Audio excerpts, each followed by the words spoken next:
Hey, Dan here. Listen, I've gotten these requests over the last few days about understanding problem statements, and talking to some people. They were having a hard time articulating a problem. Right? You can't solve a problem if you can't define it. And having a rock solid problem statement is critical to getting your problem solved. Right? And we know several things here. And I just want to make a quick video. When we're trying to talk about a problem and create a problem statement, we need to do several things, right? Not only does the problem have to be valid and the organization want to take care of it, but it should never imply a cause. If we're trying to solve a problem and we're implying or inferring a cause, we got it wrong. Just go fix the problem. Or someone's trying to steer you in a different direction. You see that quite a bit. I've done tons of consulting work and problem solving, and I've typically find that when people are actually let me start back. So we're talking about problem solving again, right? So in all my consulting work that I've done, I find that people have a difficult time articulating the problem and being objective. So when they define a problem, they infer a cause. Oh, this was the root cause of it. And here's the solution. A great problem statement does not infer a cause nor solution. Should never do that. Otherwise, you just have an opinion and a bias, and you just might as well go take care of it. If you just think about the political climate we're in, you'll hear all your politicians putting this out. This happened because of that, and so on. That's not a problem statement. They're misdirecting you and they're leading you down the wrong path. A good problem statement is to the point and never infers a cause nor solution, right? We're trying to open up the aperture. We have this problem and we know what's going on. We also know that and this is based on decades of experience, not some anecdotal sample size, that in the service industries, typically, we like to have a lot of good measures and we'd like to quantify our problem statement, but the data may not exist. I cannot tell you how many government agencies, federal, state, local, Department of Defense areas I've been into, and they didn't have the appropriate metrics nor standards to develop a problem statement, particularly in government work. It's obscene, right? So what I want to do is show you how you can write a ChatGPT prompt, right? Simple prompt. And I may give you access to this prompt. If you send me a message, I'm going to give you access to the prompt. But what I did is I wrote a prompt in ChatGPT, and it's not like analyze this problem statement, right? Some of my prompts, my friends, have over 15,000 characters. Yeah, 15,000 characters. It's not, little boy put, Humpty Dumpty went on a wall. Humpty Dumpty had a great fall, right? It's really an impactful type thing. So here's what I'm going to do. I'm going to flip into Chat GPT, and you can use any large language model, right? I love DeepSeek. I love the new Grok. The new Grok 3 is freaking amazing, right? Absolutely love it. But we can use these and develop custom prompts to help us analyze. So again, here we're using Chat GPT. It's like having a consultant on your shoulders, like having me standing over and you saying, saying, hey, are you sure that's a good problem statement? Because it looks like you inferred a cause and solution, right? So we want to make sure that. So let's do this. I'm going to flip over here into Chat GPT. Let me get rid of myself. I'm going to go big on this here so you can see what's happening here. So I'm in Chat GPT here, right?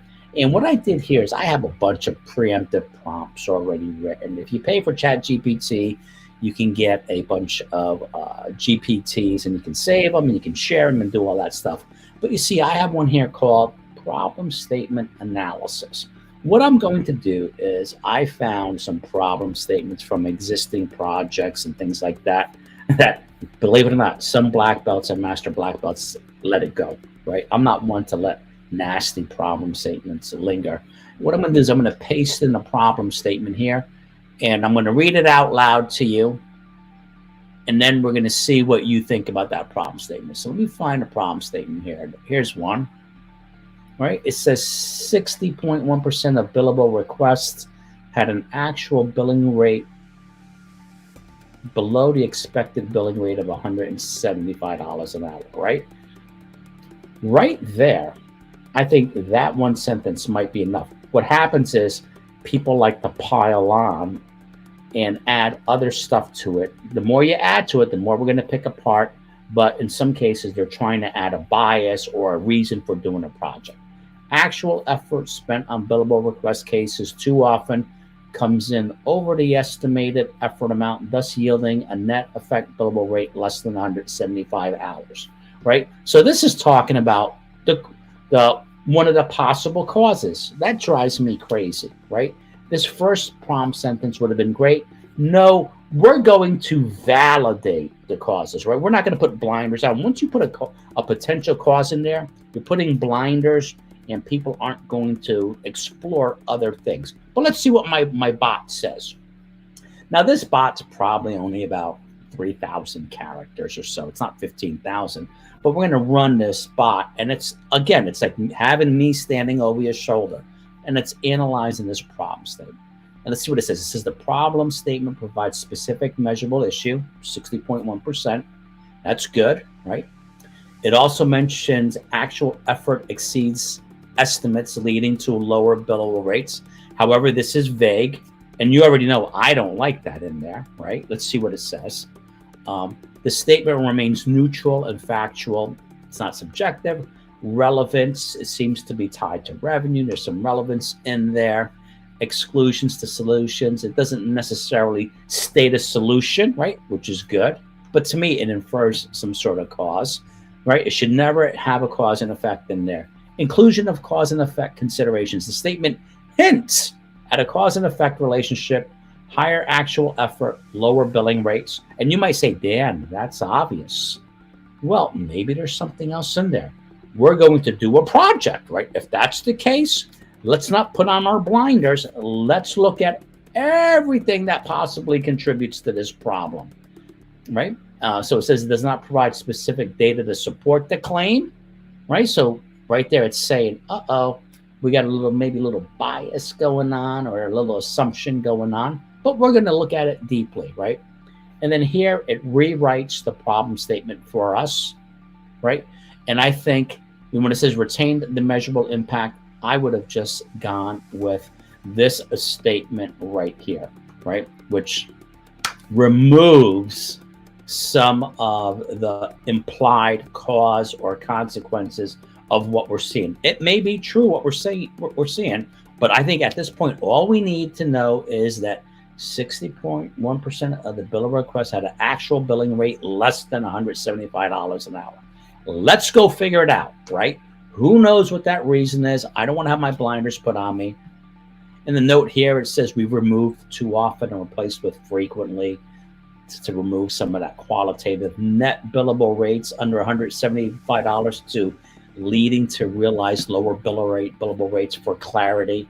And would you like to analyze something else, right? So right there, we just did a quick analysis of our problem statement, right? And I think, that's fairly good. So let's take a look at another problem statement here. So let's see, I have another one here. I'm going to drop another one in here. And again, remember, it should never imply a cause nor solution.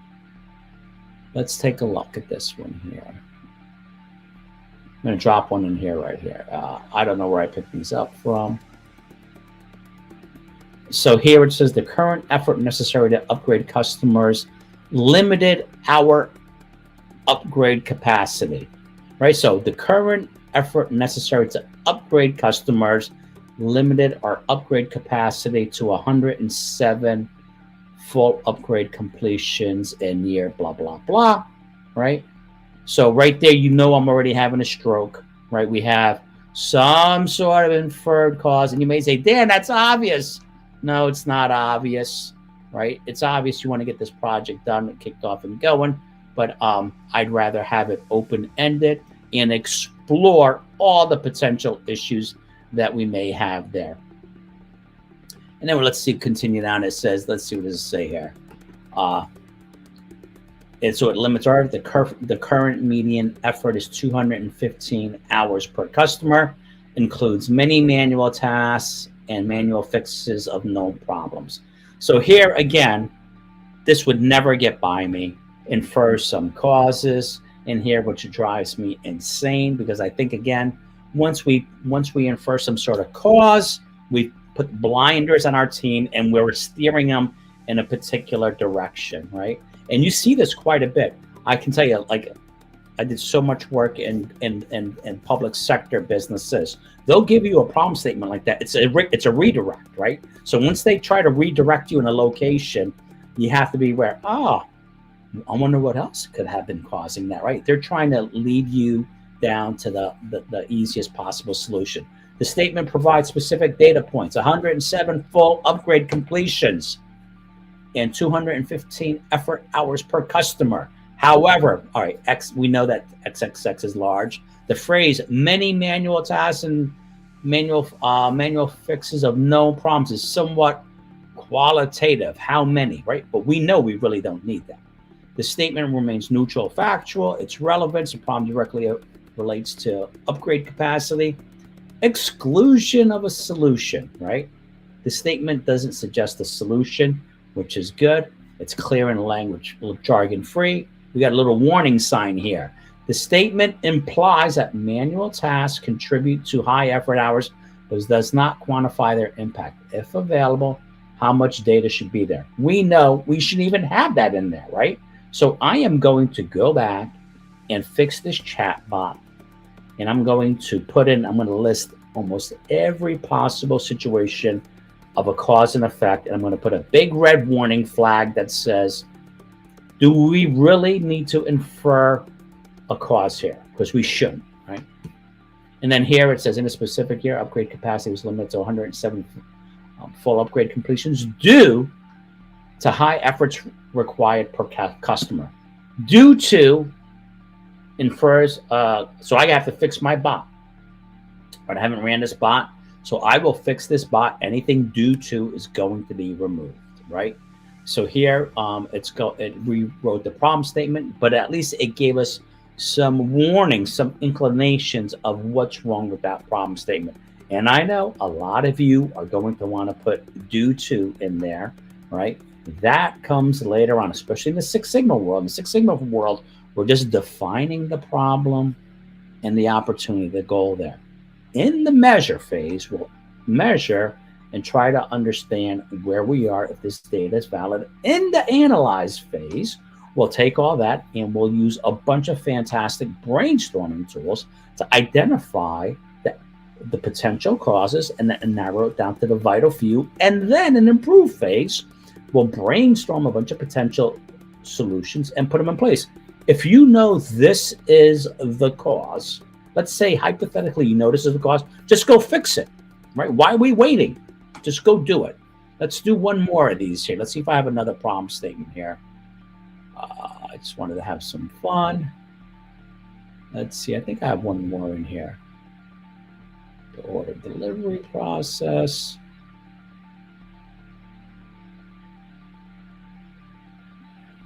Let's see, we'll drop one in here, right? There's so many horrible examples that I can find. Now here's a problem statement that somebody ran with, right? And mind you, in many service industries, particularly in the public sector, you may not have the right measures, the timely measures to do this, right? So what I like to do is make sure we have a good mission statement for that process. We've mapped out that process at a high level, at least to understand how it works. We have decent measures in place. We have a monitoring system to monitor results in as real time as possible. And then we understand how to manage those results and then move and improve those results. I call that business process management systems training. I have a course on BPMS where, you know, even if someone came to me and said, hey, Dan, I want to do a Lean Six Sigma implementation. I said, that's great. But the first thing we're going to do is we're going to put in this BPMS system, which is mission, map, measure, monitor, manage, and move. Because just by doing that, we're going to be light years ahead of an organization. I know some people are going to say, oh no, we got to do a value stream map. In the service industry, you're going to do a value stream map and you know you don't have those metrics. So let's just get those metrics out and start moving. So here, order delivery process needs to be improved. Great. XYZ plant has received numerous customer complaints. Great. XYZ associates confirm there is a problem. Is it the same problem or not? Improving the process will increase customer satisfaction scores and profits. What is the problem, right? I've seen lots of these. Let's see if this can choke up my bot. I think this is going to make my bot get sick here. It's going to be all confused. So let's see what the bot actually has to say. This statement is vague and lacks specific details about the issue. Needs to be improved, is too broad. What specific problem is occurring? Numerous customer complaints is not quantified. How many complaints over what period of time? What are the main issues, right? XYZ associates also confirm there is a problem. It's subjective and doesn't add any measurable data. Objectivity. The statement includes assumptions rather than facts. Improving the process will increase customer satisfaction scores and profits. Implies a solution and a predicted outcome. The focus on customer complaints and operational efficiencies might be relevant. The phrase improving process suggests rather a solution rather than strictly describing the problem, right? It doesn't have a lot of jargon. This statement suggests that fixing a process will increase customer satisfaction and process, which is an assumption rather than an observed fact, right? So I'm going to change this to that when you get this many red flags, just say, hey, are you sure you understand what you're doing here, right? That's a horrible problem statement. And here it's trying its best to rework a problem statement, right? And what I'm going to do is I'm actually going to change this and have it ask 5 questions. It's going to ask 5 clarifying questions, right? Because you can train ChatGPT to do that. And then it's going to say, all right, answer these questions, and then it's going to rerun your problem statement for you. But again, you can see writing a good problem statement is easy if we want to be direct. But there's people who often want to infer a cause and solution, and I'm going to say it's nefarious, right? They're trying to steer you down the wrong direction. Some people might say, oh, no, Dan, that's not fair. That's not fair. It is fair. Come on, give me a break. We know that's actually happening, right? So I just wanted to show you how you can use a ChatGPT as a tool, right? It's not a perfect tool, but I can fix this prompt. I guarantee you, if I do this again next week, I can fix this prompt, and it's going to score. I can give it a scoring system. Is this a good prompt statement? But I will put in there 3 or 4 questions that say, hey, tell me about this prompt statement. You might answer these questions and we can help you tighten up this problem statement. So remember, problem statement, look at the politicians out there. The politicians out there are your worst critical thinkers.